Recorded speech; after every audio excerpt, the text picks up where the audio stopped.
We begin with the guys going out testing the bolts and the fixings and all that in early September. Prior to that, they've tested all the lights that are in storage, make sure they're working, make sure any repairs are done or that are needed are done and things like that. And then of course the overhead wires will go in from kind of the end of September into October, and then in October we begin hanging some of the frames, and then obviously we'll be finishing off the last few of them in November, ready to be switched on, usually around mid-November. And this year they're going on Sunday the 19th of November.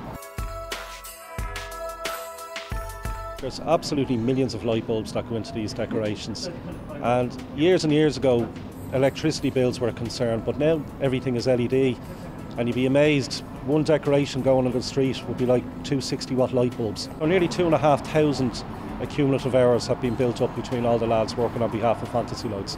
There is a lot of coordination between the people on the ground, making sure that the public are safe and no one's walking through barriers, to the people up to on top of the cherry picker, making sure that the catenary wires are tight, making sure they're safe. People don't really see us, we're like ghosts at night. We'd start usually in around 8, half 8 by the time we're in town, and we'll finish up about 6 in the morning.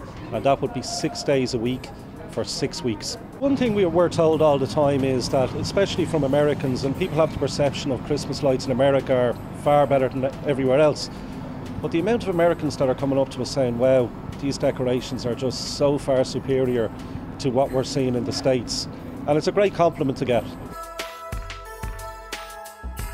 Streets like Henry Street and Graft Street have traditionally had lights going back, decades and decades. There's some great photographs in archives of the streets in the 50s and 60s. So I think it does appeal to people's nostalgic side. They remember being kids walking down the streets or shopping in Arnott's or Brown Thomas or wherever it was and buying Christmas presents or going to see Santa. So I do think it is that little bit of a air of nostalgia. It does make people feel like they're kids again. I think that's what appeals to people. It is that certain sort of a little bit corny, but Christmas magic sort of effect.